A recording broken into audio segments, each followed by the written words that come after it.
ধরেন একজন বয়স্ক ভদ্রলোক, একজন সাচ্চা মুসলিম, আলহামদুলিল্লাহ 5 ওয়াক্ত নামাজ পড়েন, হজ করে এসেছেন, একজন হাজি। তিনি রোজার মাসে সবগুলো রোজা রাখতেন আর যাকাতও দিতেন, খুবই ধার্মিক মুসলিম, কিন্তু তার কোনো রকম লেভেল ছিল না, মাথায় টুপি থাকতো না, মুখে দাড়িও ছিল না। একদিন সেই লোক বাজারে গেলেন কিছু ফলমূল কিনতে, ফলের দোকানে গেলেন, আর সেই ফলের দোকানে যে ছেলেটা বসেছিল তাকে বললেন, বেটা শোনো, তুমি আমাকে সালাম দিলে না কেন? সেই ছোট ছেলেটা বলল, আঙ্কেল, ভেবেছিলাম আপনি হিন্দু। চিন্তা করেন, এই ছেলেটা সেই ধার্মিক বয়স্ক লোককে ভেবেছে একজন মুশরিক। কোন মুসলিমের জন্য সবচাইতে অপমানজনক হলো তাকে মুশরিক বলে ডাকা। কোন মুসলিমকে মুশরিক বলে ডাকা, এর চাইতে বড় অপমান আর নেই। আর পবিত্র কোরআনে সূরা নিসার 48 নম্বর আয়াতে বলা হয়েছে, এছাড়াও সূরা নিসার 116 নম্বর আয়াতে বলা হয়েছে যে আল্লাহ সুবহানাহু ওয়া তাআলা কখনোই ক্ষমা করবেন না যদি কাউকে শরীক করা হয় আল্লাহ সুবহানাহু ওয়া তাআলার সাথে। অন্য যে কোনো অপরাধ আল্লাহ ইচ্ছা করলে ক্ষমা করতে পারেন, তবে আল্লাহর পাশাপাশি কাউকে ইবাদত করলে শিরক কখনোই ক্ষমা করবেন না, কারণ শিরক করা হচ্ছে সবচেয়ে খারাপ গুনাহ। আমি একটা প্রশ্ন করি, কাকে দোষ দেব? ছেলেটা যে লোকটাকে মুশরিক ভেবেছে এজন্য কাকে দোষ দেব?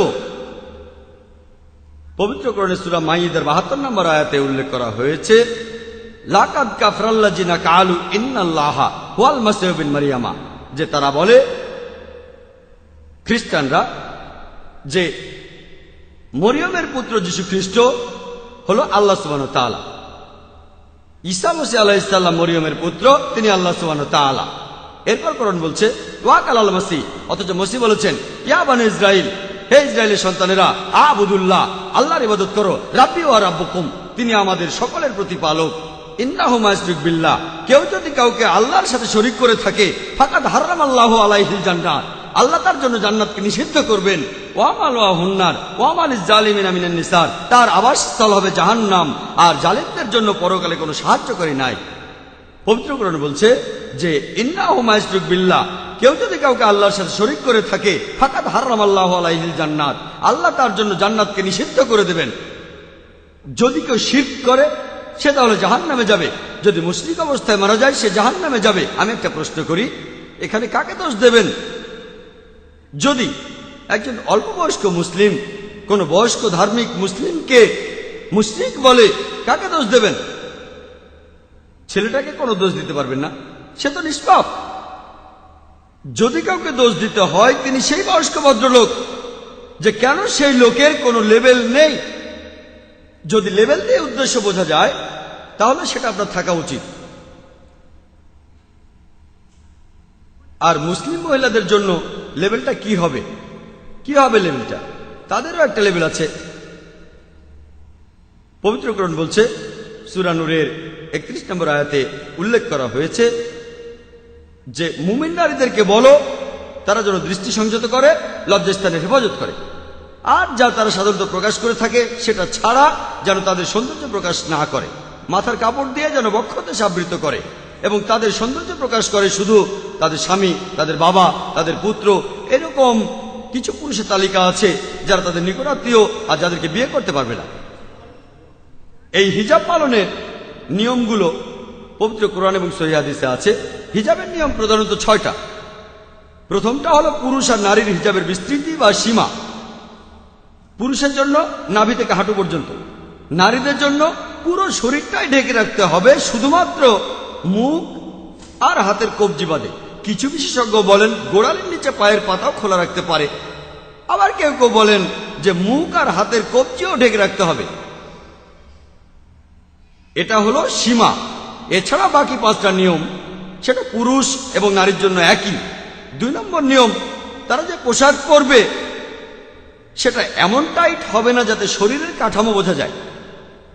আমাদের মধ্যে এমন অনেক মুসলিম ভাই আছেন যারা জিন্স পরেন, তারা পরে stretch jeans, skin tight stretch jeans, তারা স্কিন টাইট জিন্স পরে। আর পুরুষের হিজাব হলো নাভি থেকে হাঁটু পর্যন্ত, এমন কোন পোশাক পরবে না যাতে এই অংশের কাঠামো বোঝা যায়। স্কিন টাইট প্যান্টে শরীরের কাঠামো বোঝা যায়, এটা অনুমতি নেই। 3 নম্বর, তারা যে পোশাক পরবে সেটা এমন স্বচ্ছ হবে না যাতে ভেতরটা দেখা যায়।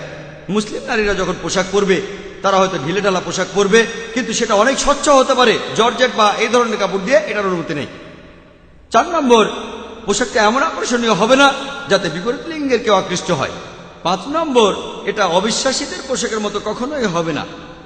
যে কোনো লেভেল যেটা অবিশ্বাসীদের বিশেষ কোনো চিহ্ন, মুসলিমরা সেটা পড়তে পারবে না।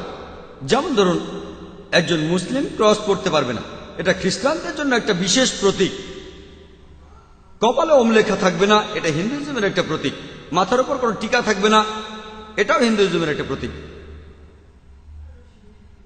একজন মুসলিম এমন কোন লেবেল লাগাবে না যেটা আমরা অবিশ্বাসীদের প্রতীক হিসেবে জানি। আর 6 নম্বর নিয়মটা হলো, তারা এমন পোশাক পরবে না যেটা বিপরীত লিঙ্গের পোশাকের মতো হয়। যদি আপনারা পশ্চিমা দেশে যান, সেখানে অনেক পুরুষকে দেখবেন তারা কানে দুল পরে থাকে। এক কানে দুল পরে, এক কানে দুল পরা একটা ফ্যাশন, কিন্তু এক কানে যে দুল পরবেন তার একটা অর্থ আছে। আর ইন্ডিয়ায় দেখবেন আমেরিকানরা যা করে কয়েকদিন পরে আমরাও সেটাই করি। এই জিনিসটা আপনারা এখন বোম্বেতেও দেখবেন, পুরুষরা এক কানে দুল পরে। ইসলামিক শরিয়া অনুযায়ী আপনি এমন পোশাক পরবেন না যেটা বিপরীত লিঙ্গের পোশাকের মতো হয়।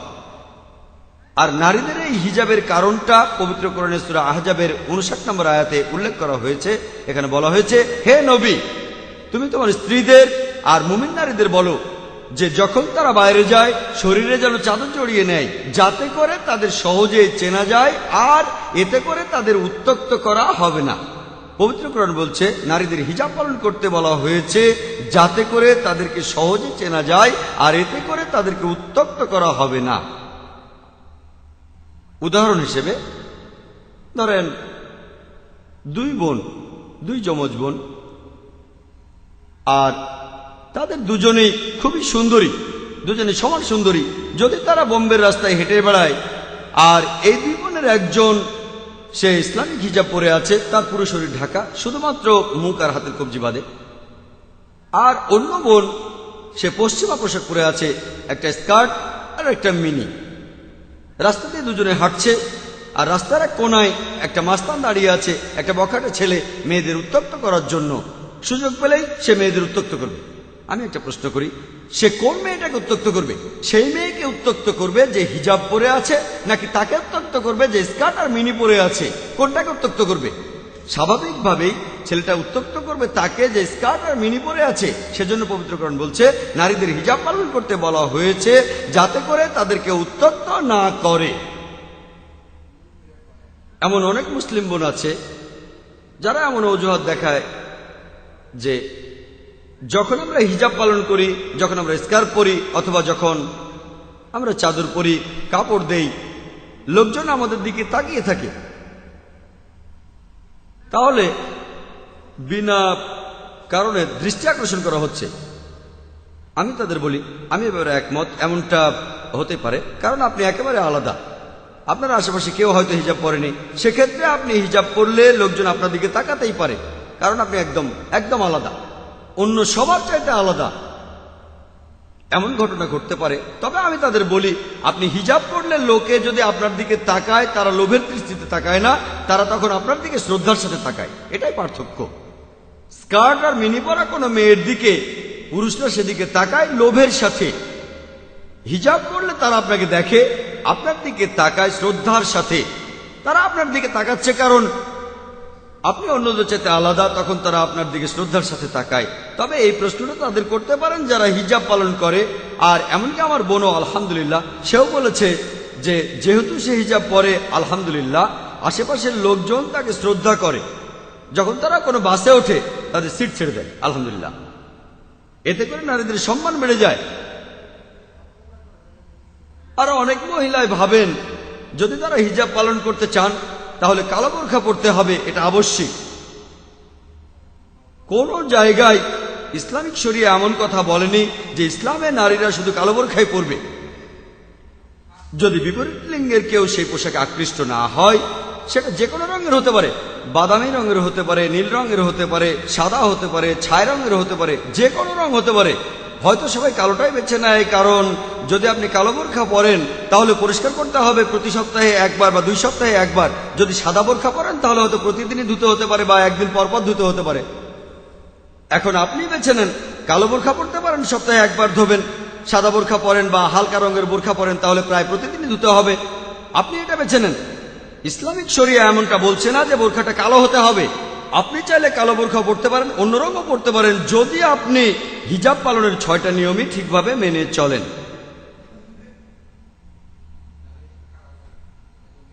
এমন অনেক মুসলিম আছে, বিশেষ করে ইন্ডিয়ায়, যাদের নামের পদবিটা একটু অন্যরকম। আর এমন অনেক পদবি আছে যে পদবিগুলো অমুসলিমদের নামেও আছে, বিশেষ করে সেই সব মুসলিম যারা কোনকান অঞ্চলে থাকে। কোনকানি, এমনকি আমিও কোনকানি, কোনকানিদের ক্ষেত্রে এটা দেখা যায়। আর যদি আপনি সেখানে কোন মুসলিমের পদবিটা লক্ষ্য করেন, কোনকান অঞ্চলের মুসলিমদের দেখেন, তাদের পদবিগুলো অমুসলিমদের মতো, হিন্দুদের মতো। হয়তো দেখবেন একজন ঠাকুর, মুসলিম ঠাকুর আর হিন্দু ঠাকুর। আরো দেখবেন প্যাটেল, মুসলিম প্যাটেল আর হিন্দু প্যাটেল। আরো দেখবেন নায়ক, যেমন আমারও পদবী নায়ক। দেখবেন মুসলিম নায়ক আবার হিন্দু নায়ক। দেখবেন পাভাস্কার, মুসলিম পাভাস্কার আবার হিন্দু পাভাস্কার। এছাড়াও গুজরাট অঞ্চলের মুসলিমদের দেখবেন তাদের পদবী হয়তো শাহ। দেখবেন মুসলিম শাহ আবার হিন্দু শাহ। এছাড়াও দেখবেন দেশাই, মুসলিম দেশাই তারপরে হিন্দু দেশাই। আমরা এই পদবিগুলো দেখে বুঝতে পারবো না যে সেই লোক কি মুসলিম নাকি অমুসলিম। যদি আপনারা আমাদের নবীজির জীবনে দেখেন, নবীজি কখনোই পরিবারের পদবি বদলাতে বলেননি। তিনি কখনোই পরিবারের পদবি বদলাতে বলেননি। কারণটা জানেন? পরিবারের পদবি আপনার শেকড়টা দেখায়, আর এই বংশ পরিচয়টা খুবই গুরুত্বপূর্ণ ইসলামে। সেজন্য নবীজি কথা কখনোই বলেননি যে মুসলিমরা পরিবারের পদবি বদলাবে, নামটা তার যাই হোক। কারণ আপনি যদি জানেন নায়েক কোনকানি, কোনকান অঞ্চল থেকে এসেছেন, তার শেকড়টা জানতে পারবেন। ঠাকুর, এই মুসলিম কোনকান অঞ্চল থেকে এসেছেন। শাহ, আপনি গুজরাট থেকে এসেছেন, আপনি জানতে পারবেন সেই লোক কোন অঞ্চল থেকে এসেছেন। তবে প্রায় দেখা যায় এই পদবিগুলো বাদে, যেগুলো অমুসলিমদের পদবীর মতো, এছাড়াও অনেকের নাম দেখবেন তাদের নামগুলো অমুসলিমদের মতো। মুসলিম মহিলারা হয়তো দেখবেন যে কারো নাম কিশোর, দেখবেন মুসলিম কিশোর আবার অমুসলিমও কিশোর। এছাড়াও দেখবেন নামটা হয়তো শিলা। অনেক মুসলিম মহিলা যাদের নাম আছে শিলা, হিন্দুদের নামও হয় শিলা। দেখবেন দানিশ, মুসলিম দানিশ আবার পার্সি দানিশ। এ ধরনের অনেক নাম বিভিন্ন ধর্মে আছে। আর এই সব মুসলিমরা যাদের নামের পদবী অমুসলিমের মতো, যেমন ঠাকুর, প্যাটেল বা নায়েক, তারা পরিস্থিতির সুবিধা নিতে চান আর তারা নিজেদের আলাদাভাবে তুলে ধরেন।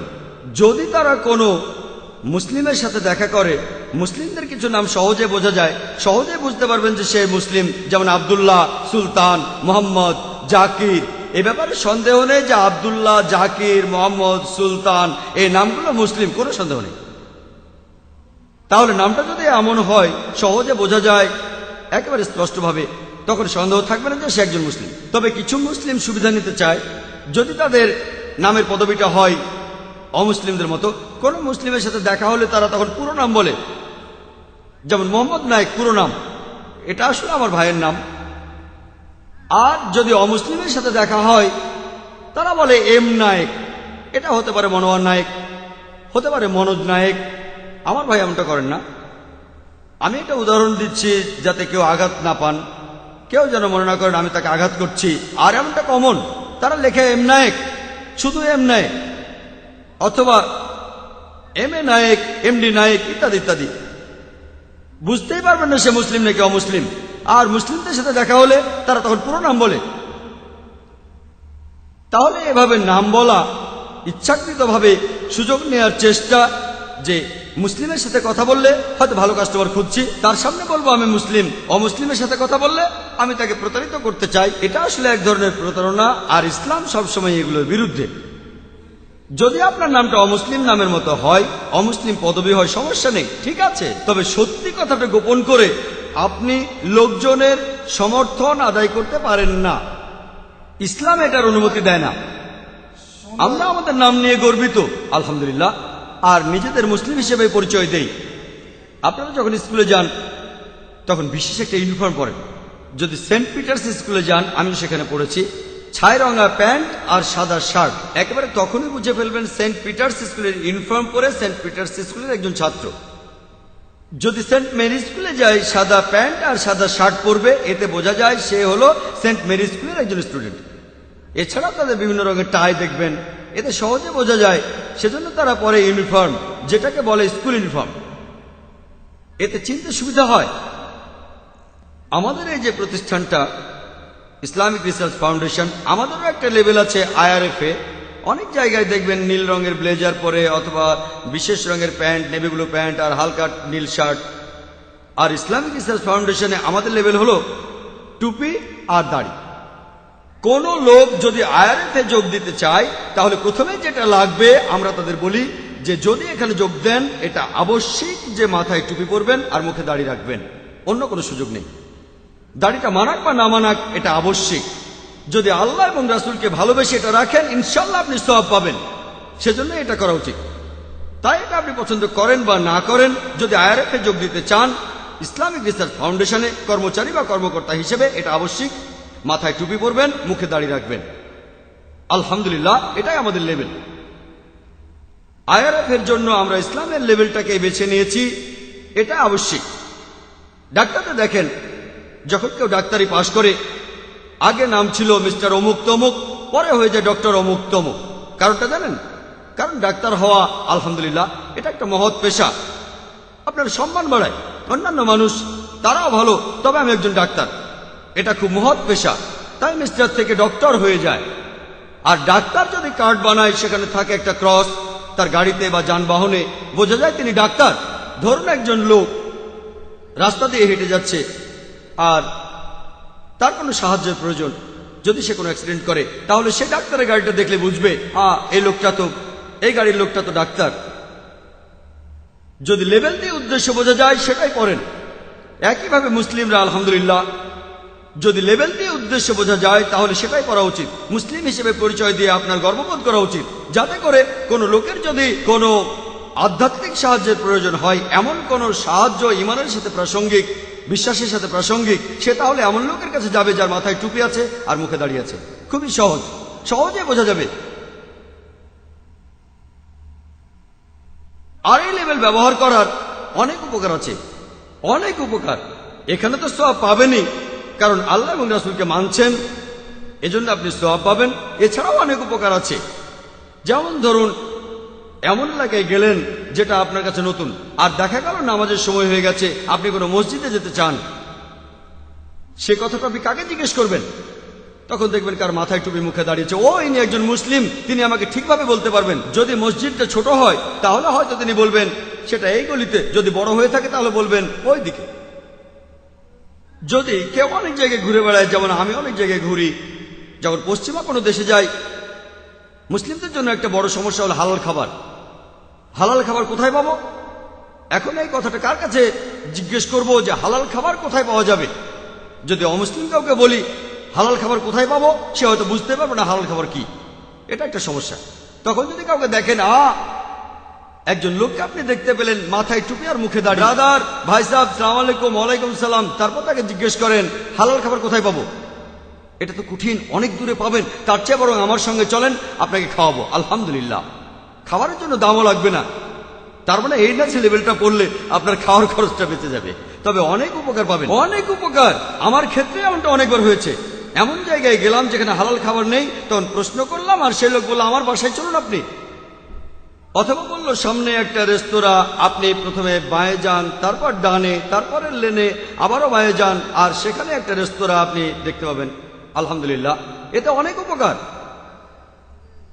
আর এতে করে দাওয়ার একটা সুযোগ পেতে পারেন।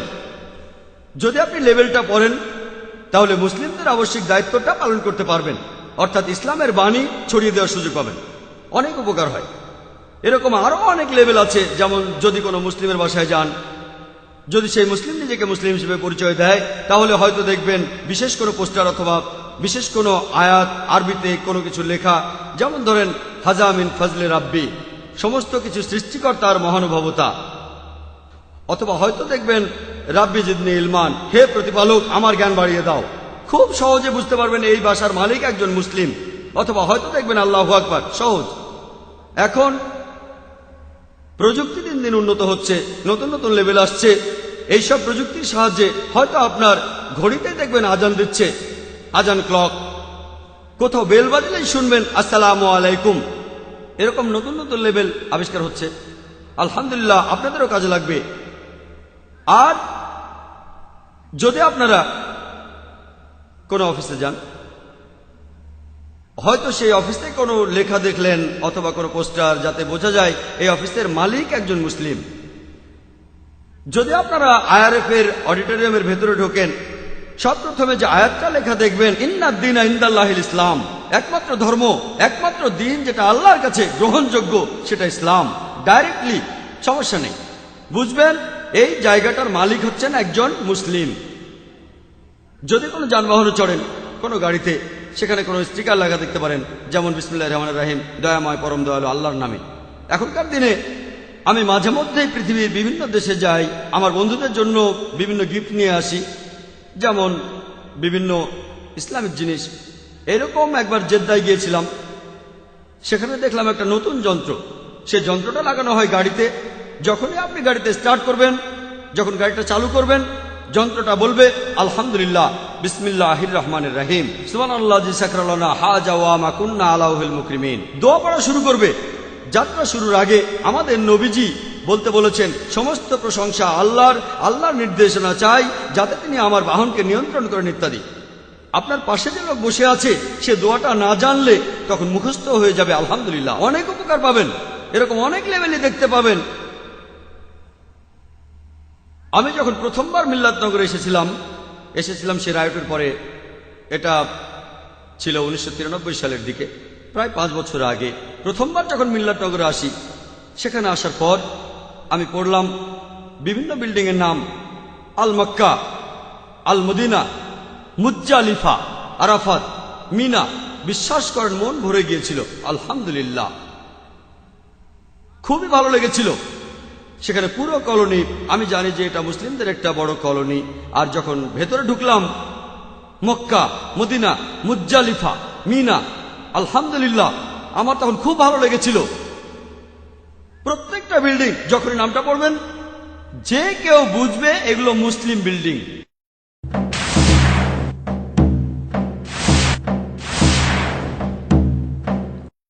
আর মিল্লাতনগরে যেসব লোকজন থাকে, তারা যখন বাইরে যায় আর বলে, কেউ জিজ্ঞাসা করে যে আপনি কোথায় থাকেন, তখন তারা বলে আমি মিল্লাতনগরে থাকি। প্রশ্ন করে, তখন বোঝা যায় সে একজন মুসলিম। আপনি যেখানে থাকেন সেটা দিয়েও বোঝা যায় যে আপনার ধর্ম কি। আলহামদুলিল্লাহ। তবে দুর্ভাগ্যের কথা, আমি যখন পরের বার আসলাম তখন দেখলাম যে বিল্ডিংয়ে লেভেলটা আছে, তবে যারা সেই বিল্ডিংয়ে থাকে তাদের কোনো লেভেল নেই। যখন তারা বাইরে যায়, লোকে তাদের দেখে হয়তো বুঝতে পারে না সে একজন মুসলিম না অমুসলিম। আমি মিল্লাতনগরের সব লোকের কথা বলছি না, আমি অনেককেই দেখেছি আলহামদুলিল্লাহ যাদের লেভেলটা আছে। তাহলে ইনশাল্লাহ পরের বার যখন মিল্লাতনগরে যাব, ইনশাল্লাহ এটা দেখে খুশি হব, বিল্ডিংয়ের নামগুলো ইসলামিক হওয়ার পাশাপাশি এই লেভেলটা সেখানকার প্রত্যেক মানুষের মধ্যেই আছে। ইনশাল্লাহ আশা করি এরকমটাই দেখব। এর পরের বার মিল্লাতনগরে আসব, আপনাদের সবাই ইনশাল্লাহ তারা যে বিল্ডিংগুলোতে থাকে তার লেভেলের পাশাপাশি তারা নিজেরাই এইসব লেভেল ব্যবহার করবে। যখন তারা বাইরে যাবে, লোকজনও বুঝবে যে এই লোক মুসলিম, অথবা সে একজন মুসলিমা, একজন মুসলিম নারী। একজন মুসলিম কখনোই নিজেকে মুসলিম হিসেবে পরিচয় দিতে ভয় পাবে না। শুধুমাত্র যে কারণে মুসলিমরা নিজেদের মুসলিম বলে পরিচয় দিতে চায় না, সেটা হলো যখন সে মানতে পারে না যে ইসলামই হলো সর্বশ্রেষ্ঠ জীবন দর্শন। সে শুধু নামেই মুসলিম হতে পারে। কোন মুসলিম পরিবারে জন্ম হয়েছে, একটা নাম আছে মুসলিম, তা না হলে কোনো মুসলিমই তার লেবেলটা লাগাতে ভয় পাবে না। সে তখনই ভয় পাবে যখন সে উত্তরগুলো জানে না। কারণ যদি লেবেলটা পড়েন আপনি, তাহলে বলছেন যে আমি হলাম সেই লোক যে ইসলাম ধর্ম মানে, সত্যিকারের ধর্মটা মানে, একজন সত্যিকারের মুসলিম। আর যখনই সত্যের সাথে মিথ্যের প্রতিযোগিতা হয়, সত্য সব সময় টিকবে, সত্য সব সময় জিতবে। অনেক লোক ভয় পায় যদি মানুষ জানে যে আমি একজন মুসলিম, তাহলে আমার কাছে কাস্টমাররা আসবে না, অমুসলিম কাস্টমাররা আমার কাছে আসবে না। সে ভয় পায়। কিন্তু ইসলাম সম্পর্কে যদি সে জানে, যদি নিজেকে মুসলিম হিসেবে পরিচয় দেয়, সে সত্যের ধর্ম মানে, তাহলে ইনশাল্লাহ সে তার ব্যবসাতেও সফল হতে পারবে। কারণ কোরআন পরিষ্কারভাবে বলছে, আর এই উদ্ধৃতিটা দিয়েই আমি লেকচার শেষ করতে চাই। সূরা ইসরার 81 নম্বর আয়াতে উল্লেখ করা হয়েছে, ওয়াকুল জাল হক ওয়া জাহাকাল বাতিল ইন্নাল বাতিলা কানা জাউকা। যখন সত্য এসে মিথ্যের সামনে দাঁড়ায়, মিথ্যে বিলুপ্ত হয়ে যায়, কারণ মিথ্যে প্রকৃতিগত কারণেই বিলুপ্ত হয়ে যায়। ওয়া আখির দাওয়ানা আলহামদুলিল্লাহি রাব্বিল আলামিন।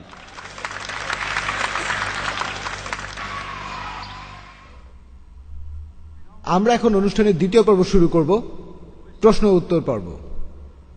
প্রশ্ন করবেন আজকের বিষয়ের উপর, if the label shows your intent, wear it. আপনাদের প্রশ্নগুলো সংক্ষেপে করার চেষ্টা করবেন। একবারে আপনারা মাত্র একটা প্রশ্ন করতে পারবেন। হ্যাঁ, আপনার প্রশ্নটা করুন। আমার নাম ডাক্তার আবু বকর তাহের। আসসালামু আলাইকুম ওয়া রাহমাতুল্লাহি ওয়া বারাকাতুহু। ওয়ালাইকুম আসসালাম ওয়া রাহমাতুল্লাহি ওয়া বারাকাতুহু। আমি এটা শুনেছিলাম যে 1993 সালের রায়টে সে সময় যেসব লোক ইসলামের লেবেল লাগাতো তাদেরকে তখন খুঁজে বের করে মেরে ফেলা হয়েছিল এই বোম্বেতেই। এমন পরিস্থিতিতে আমার মতে তখন লেবেল না লাগানোই ভালো, কারণ তখন জীবনের উপর ঝুঁকি থাকে। ধন্যবাদ। আসসালামু আলাইকুম। ভাই, আপনি প্রশ্ন করলেন যে 1992 আর 93 সালে বোম্বেতে যে রায়ট হয়েছিল, অনেক মুসলিমই তখন খুব ভয় পেয়েছিল আর অনেকেই লেবেল খুলে ফেলেছিল। তাই এ ধরনের পরিস্থিতিতে লেবেলটা খুলে রাখা যায় কিনা? সব নিয়মেরই কিছু ব্যতিক্রম থাকে। আর কোরআন পরিষ্কারভাবে বলছে যে জবরদস্তি করা হলে, যদি জবরদস্তি করা হয় অনিচ্ছাকৃতভাবে, আপনি তখন শিরক করতে পারেন। যেমন ধরেন, কেউ এসে বন্দুক ধরলো একেবারে সোজা আপনার মাথায় আর প্রশ্ন করলো আপনি কি মুসলিম না মুশরিক।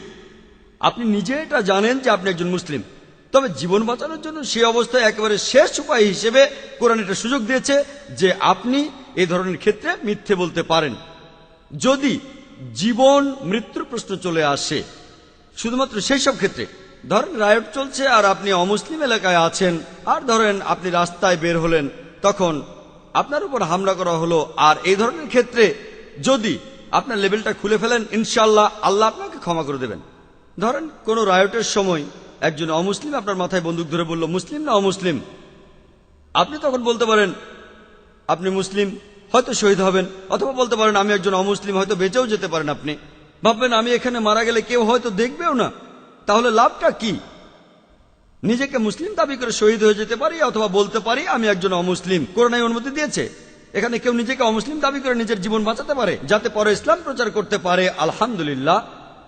আবার ধরেন কেউ আমাকে স্টেজের উপর জিজ্ঞেস করলো, যেখানে হাজার হাজার লোক আমাকে দেখতে পাচ্ছে, আপনি কি মুসলিম না অমুসলিম? সুযোগ এখানে দুটোই থাকছে, বলতে পারি আমি মুসলিম বা অমুসলিম। তবে এখানে আমার হিকমায় কথা বলে যে যদি নিজেকে মুসলিম বলি, হাজার হাজার মানুষ এটা দেখছে, তাদের মনোবল বাড়ছে, তাই আমি এখানে নিজেকে মুসলিম দাবি করে শহীদ হয়ে যেতে পারি। আলহামদুলিল্লাহ। তাই কোরআন দুটোর অনুমতি দিয়েছে জবরদস্তি হলে। পবিত্র কোরআনে সূরা বাকারার 173 নম্বর আয়াতে বলা হয়েছে, সূরা মাইদা 3 নম্বর আয়াতে বলা হয়েছে, সূরা আনামের 145 নম্বর আয়াতে উল্লেখ করা হয়েছে এবং সূরা নাহালের 115 নম্বর আয়াতে উল্লেখ করা হয়েছে যে যদি অনন্যপায় হয়ে তোমরা আল্লাহর আদেশ অমান্য করো, আল্লাহ রহমানুর রাহিম। আপনি জানেন যে শুকরের মাংস খাওয়া হারাম, যেখানে অনন্যপায় হয়ে খাবারের অভাবে মারা যাচ্ছেন, আর সেখানে শুকরের মাংস পাওয়া যায়। ধরেন কোনো জাহাজে চড়েছেন, সেখানে আর কোনো খাবার নেই, আর কেউ আপনাকে খেতে দিল শুকর। বেঁচে থাকার জন্য আপনি সেটুকু খেতে পারেন যেটুকু না খেলে আপনি মারা যেতে পারেন, একেবারে পেট ভরে খাবেন না। কিন্তু যখনই আপনি ডাঙায় উঠবেন, শুকরের মাংস তখন হারাম। তাই জীবন বাঁচানোর জন্য ইসলামের অনুমতি দিচ্ছে। জবরদস্তির সময় অনন্যপায় হয়ে যদি আল্লাহর আদেশ অমান্য করেন, আল্লাহ রহমানুর রাহিম। এখানে এই সুযোগটা আছে, যদি মনে হয় আপনার জীবন হুমকির মুখে অথবা আপনি মানসিক চাপ সহ্য করতে পারছেন না, সমস্যা নেই। তবে আলহামদুলিল্লাহ আমি কথা জানি কিছু লোক লেবেল খুলে ফেলেছিলেন, আর তাদের অনেকেই পরিস্থিতি যখন আবার স্বাভাবিক হলো তারা আবার সেই লেভেলটা লাগালেন। তবে আমি এমন অনেক মুসলিমকে চিনি যারা এই রায়টের আগে লেভেলটা লাগাতো না, কিন্তু পরবর্তীতে রায়টটা দেখে তাদের মনোভাব বদলে গেল, তারপর তারা লেভেল লাগাতে শুরু করলো। আমি ব্যক্তিগতভাবে এমন অনেক মুসলিমকে চিনি আলহামদুলিল্লাহ যারা এই রায়টের পরে লেভেলটা লাগিয়েছিল। তারা রায়টের সময় পরিস্থিতিটা দেখেছিল আমরা সমস্যার ভেতরে আছি, আমাদের নিজেদের মুসলিম হিসেবে পরিচয় দেওয়া উচিত। তারপর সে রায়টের পর পরিস্থিতি যখন স্বাভাবিক হলো আলহামদুলিল্লাহ অনেক মুসলিমই সে রায়টের পর লেভেলটা লাগিয়েছিল। আশা করি উত্তরটা পেয়েছেন। এবারে পরের প্রশ্ন। আসসালামু আলাইকুম, আমার নাম আজম নায়ার। আমার প্রশ্নটা খুবই কমন, যেটা অনেকের মনে রয়েছে, যে মুসলমানদের জন্য এই অনুমতি কি আছে যে বলবো আসসালামু আলাইকুম কোন অমুসলিমকে, অথবা সে যদি আমাকে বলে আসসালামু আলাইকুম তখন কি বলতে পারি ওয়ালাইকুম আসসালাম? একটু বুঝিয়ে বলবেন। ভাই একটা কমন প্রশ্ন করলেন যে একজন মুসলিম সে কি কোনো অমুসলিমকে বলতে পারে আসসালামু আলাইকুম, অথবা কোনো অমুসলিম বলে আসসালামু আলাইকুম, আপনি কি বলতে পারেন ওয়ালাইকুম আসসালাম? আমি এ কথাও জানি যে অনেক বিশেষজ্ঞ আছেন যারা বলে থাকেন যদি কোনো অমুসলিম আপনাকে বলে আসসালামু আলাইকুম আপনি তখন বলবেন আলাইকুম। এই প্রশ্নের উত্তরটা বেশ কিছু হাদিসে রয়েছে, এগুলো আছে সহিহ মুসলিমে। আর যদি সহিহ মুসলিম পড়েন 3 নম্বর খণ্ড বুক অব সালাম অধ্যায় নম্বর 904 হাদিস নম্বর 5380 থেকে 5390 পর্যন্ত 11টা হাদিস আছে। এখানে এই ধরনের ব্যাপার নিয়ে বলা হয়েছে। তবে যদি হাদিসগুলো বিশ্লেষণ করেন, প্রথম দিকের হাদিসগুলো বলছে যে যদি ইহুদিরা বলে আসসালামু আলাইকুম, আসসালামু আলাইকুম কথাটার অর্থ আপনি মৃত্যু মুখে পতিত হন। যখন ইহুদিরা তোমাদের বলে আসসালামু আলাইকুম আপনি মৃত্যু মুখে পতিত হন, নবীজি বলছেন তখন তাদের বলো আলাইকুম, আপনাদের ক্ষেত্রেও সেটাই হোক। তাই এখানে আসলে বলা হয়েছে যদি কোনো অমুসলিম জেনে শুনে আপনার অশুভ কামনা করে আসসালামু আলাইকুম শুনে হয়তো মনে হবে আসসালামু আলাইকুম, তারা আসলে বলছে আপনি মৃত্যু মুখে পতিত হন, আপনি তখন উত্তরে তাকে বলবেন আলাইকুম, আপনারও তাই হোক। তবে অনেক বিশেষজ্ঞ এটাও বলেন যদি কোনো মুসলিম আপনাকে বলে আসসালামু আলাইকুম আপনি তখন বলবেন আলাইকুম। আর যদি বিস্তারিত জানতে চান তাহলে এর উত্তর পাবেন পবিত্র কোরআন এবং সহিহ হাদিসে। আসুন দেখি কোরআন কি বলে সালামের উত্তর দেওয়ার ব্যাপারে। আমি আমার লেকচারও বলেছি সূরা নিসার 86 নম্বর আয়াতে বলা হয়েছে ওয়া ইজা খুইতুম বি তাহিয়াতিন ফাহাইয়ু বি আহসানা মিনহা আও রুদ্দুহা ইন্নাল্লাহা কানা আলা কুল্লি শাইইন হাসিবা, যে যদি কেউ তোমাদের অভিবাদন করে প্রত্যুত্তর জানাও আরো উত্তম ভাবে, অথবা সেই অভিবাদনের অনুরূপ করে অভিবাদন জানাও তাদের, নিশ্চয়ই আল্লাহ সব বিষয়ে হিসাব গ্রহণ করে থাকেন। সালামের উত্তর দেয়া নিয়ে কথা বললে আমরা তাদের উত্তর দিতে পারি। তাহলে এই প্রশ্নটার ব্যাপারে কোন অমুসলিম যদি বলে আসসালামু আলাইকুম আপনি কি উত্তর দেবেন? কোরআনের এই আয়াতটা বলছে আরো ভালো করে উত্তর দিতে পারেন অথবা একইভাবে, একথাই পবিত্র কোরআন বলছে। আর আপনি কি প্রথমে সালাম দিতে পারেন? আমাদের নবীজির হাদিস বলছে, এটা হচ্ছে সহিহ মুসলিমে, যদি আহলে কিতাবের লোকদের দেখো ইহুদি বা খ্রিস্টান তাদের সালাম দিও না ইত্যাদি। এই ব্যাপারটা বিশেষজ্ঞদের মধ্যে মতভেদ রয়েছে।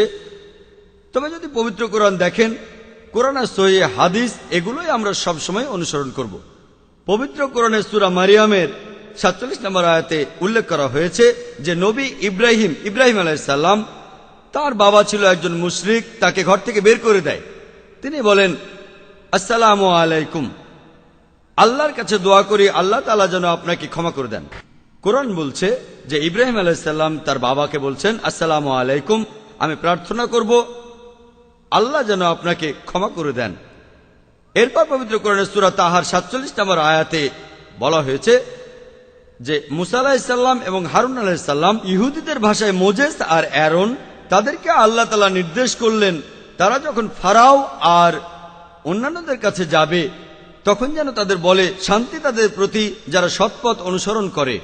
আর এভাবে আমাদের নবীজিও অনেক চিঠি লিখিয়েছিলেন, সেখানে অমুসলিম রাজাদের বলেছিলেন যে শান্তি তাদের প্রতি যারা সৎপথ অনুসরণ করে। এরপর পবিত্র কোরআনে সূরা ফুরকানের 63 নম্বর আয়াতে উল্লেখ করা হয়েছে যে তোমাদের সামনে যদি অজ্ঞ ব্যক্তিরা আসে তাদের বলো কালু সালামা, আপনারা শান্তিতে থাকুন। অজ্ঞ ব্যক্তি আপনার সামনে আসলে তাদের উদ্দেশ্যে বলেন কালু সালামা, আপনারা শান্তিতে থাকুন। এরপর পবিত্র কোরআনের সূরা কাসাসের 55 নম্বর আয়াতে উল্লেখ করা হয়েছে, তোমরা যদি সেই লোকদের সামনে আসো যারা অসার কথা বলে আর যারা ইসলামের বিরুদ্ধে কথা বলে, তাদের বলো আমাদের কাজের ফল আমাদের জন্য, তোমাদের ফল তোমাদের জন্য, তোমাদের প্রতি সালাম। তাদেরকেও সালাম বলেন যারা ইসলামের বিরুদ্ধে কথা বলে। কোরআন বলছে তাদেরকেও সালাম বলো। তাই কোনো সমস্যা নেই যদি অমুসলিম কাউকে আপনারা সালাম দেন। আর যদি এই আয়াতগুলোর তাফসির পড়েন আপনারা যদি কুরতুবীর তাফসির পড়েন, কোরআনের সূরা মারিয়াম 47 নম্বর আয়াতের তাফসির পড়েন, বলা হয়েছে এখানে এই আয়াতটার ব্যাখ্যা দেয়া হয়েছে। যখন ইব্রাহিম আলাইহিস সালাম তার বাবাকে বললেন যে আপনি শান্তিতে থাকুন, আমি দোয়া করছি আল্লাহ যেন আপনাকে ক্ষমা করে দেন।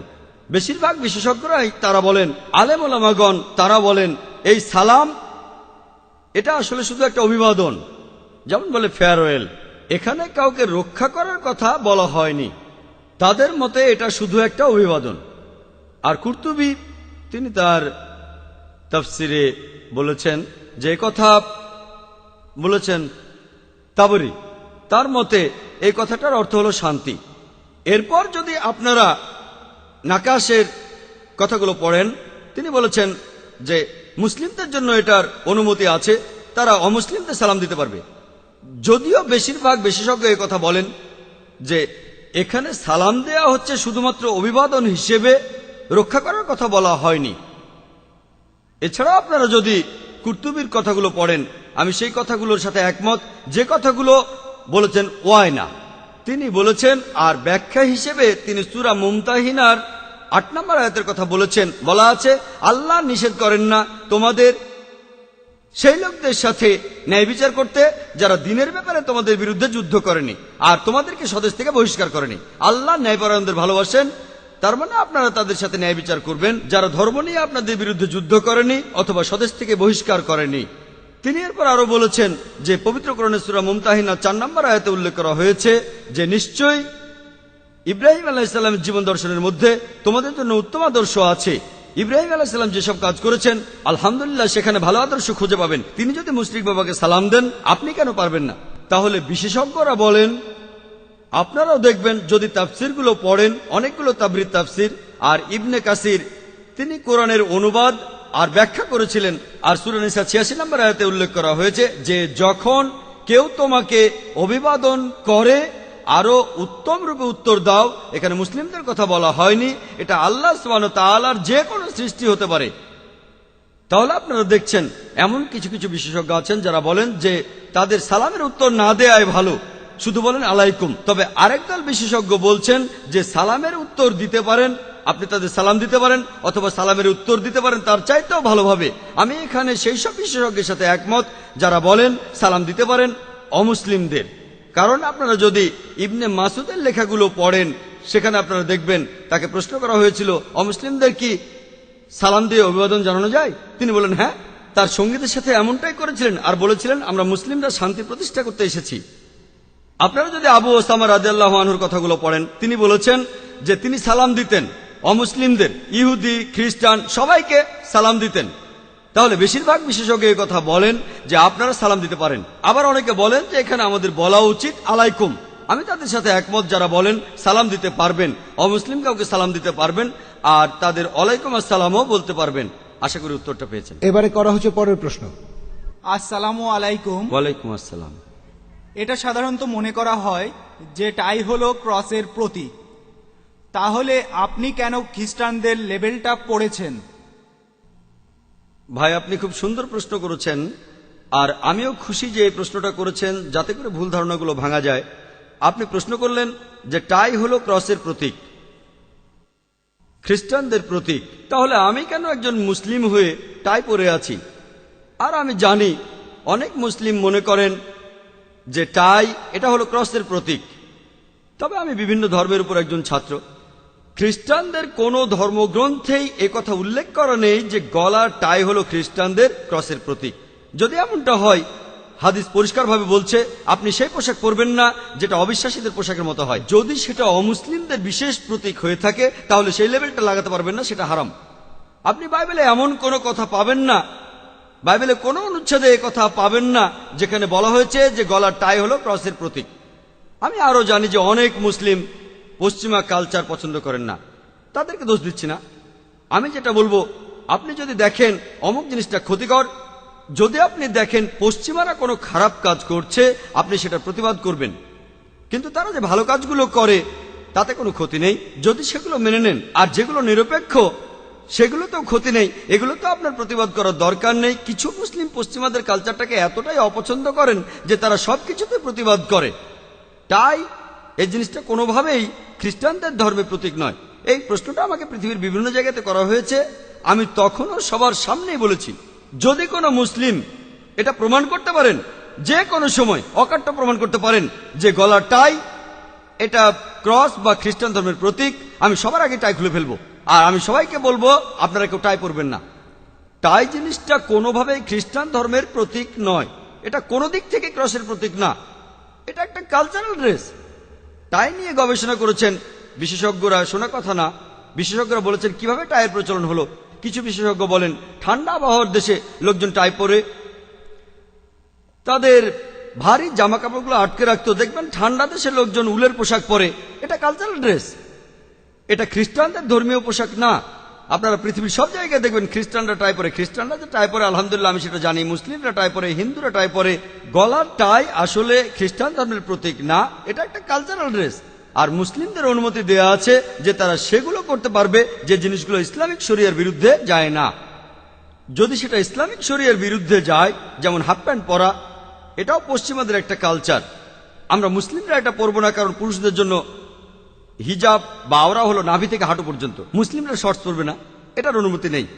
আপনি গাড়িতে চড়ছেন, গাড়ি আবিষ্কার করেছিল খ্রিস্টানরা, পশ্চিমারা। আমি কি বলবো খ্রিস্টানরা গাড়ি আবিষ্কার করেছে তাই আমি এতে চড়বো না? প্লেনের ক্ষেত্রে একই কথা, সেখানেও কি এই কথা বলবো না? যে জিনিসগুলো শরিয়ার বিরুদ্ধে সেগুলো করব না। টাই জিনিসটা কোনোভাবেই খ্রিস্টান ধর্মের প্রতীক না। গলার টাই, লোকে বলে এটা নাকি ক্রসের মতো দেখতে। টাই খুলে উপরের অংশটা সোজা করে ধরেন, ক্রসের মতো দেখাবে। আমি বলি আপনারা যে কুর্তা পরেন সোজা করে ধরেন, সেটা আরো বেশি ক্রসের মতো লাগবে। তাই আপনি নিজের কল্পনা দিয়ে চলবেন না, ও কুর্তা তো ক্রসের মতো দেখতে তাই আমি কুর্তা পরবো না, এটা কি বলতে পারি? এমন কথা কি বলতে পারি? আর নবীজি বলেছেন যে পোশাক কোনো বিশেষ একটা ধর্মের প্রতীক সেই পোশাকগুলো পরবে না। তাই জিনিসটা খ্রিস্টান ধর্মের প্রতীক না, এটা একটা কালচারাল ড্রেস। এটা ফরজ না যে অবশ্যই পড়তে হবে, আমি কথা বলছি না। যদি না পড়েন আলহামদুলিল্লাহ, কোনো সমস্যা নেই। তবে আমি মাঝে মধ্যে পশ্চিমা দেশে যাই, এটা পড়লে অনেক রকম সুবিধাও আছে। আর ইসলাম যদি নিষেধ না করে সেটা পড়তে আমার আপত্তি নেই, কিন্তু ইসলাম যদি নিষেধ করে আমি এমন কিছুই পরবো না যেটা ইসলাম নিষেধ করে, আমার লাভ হলেও না। তবে এই গলারটাই আলহামদুলিল্লাহ ইসলাম এটার অনুমতি আছে, তাই এটাতে কোনো সমস্যা নেই যদি মুসলিমরা টাই পরে। আশা করি উত্তরটা পেয়েছেন। আসসালামু আলাইকুম ভাই, আমার প্রশ্নটা হলো, কিছু মুসলিম আছেন যারা এমনটা বলেন যে তারা টুপি পরেন না, দাড়ি রাখেন না, কারণ তাদের হয়তো অনেক সময় অনেক অন ইসলামিক কাজ করতে হতে পারে, যেমন ঘুষ দেয়া, ঠকানো, মিথ্যা বলা ইত্যাদি। এ ধরনের ক্ষেত্রে ইসলামেরই বদনাম হবে যদি তাদের মুসলিম হিসেবে শনাক্ত করা যায়। তারা কি সঠিক? ভাই, আপনি প্রশ্ন করলেন যে এমন কিছু মুসলিম আছেন যারা বলেন, যুক্তি দেন যে আমরা মুসলিম লেভেল পড়ি না টুপি আর দাড়ি, কারণ আমাদের অনেক সময় বিভিন্ন খারাপ কাজ করতে হতে পারে, যেমন ঘুষ দেয়া, ঠকানো, মিথ্যে বলা, তাই আমরা ইসলামের বদনাম ছড়াতে চাই না। ইসলাম নিয়ে আলহামদুলিল্লাহ তারা কিছুটা চিন্তা করে, সেজন্য তারা বলে যে তারা এই লেভেলটা পড়তে চান না। আপনারা দুই ধরনের মানুষ দেখতে পাবেন, একদল হতাশাবাদী আর একদল আশাবাদী। হতাশাবাদী লোক কোনো কিছু সবসময় নেগেটিভ ভাবে চিন্তা করে, আর আপনি যাদের কথা বললেন তারাও এই দলের। আমরা লেভেলটা পড়ি না কারণ কোনোদিন হয়তো খারাপ কাজ করব, যেমন ঘুষ দেয়া, ঠকানো, মিথ্যে বলা। আমরা ইসলামের বদনাম ছড়াতে চাই না। আমি তাদেরকে বলবো আপনারা কেন আশাবাদী হচ্ছেন না?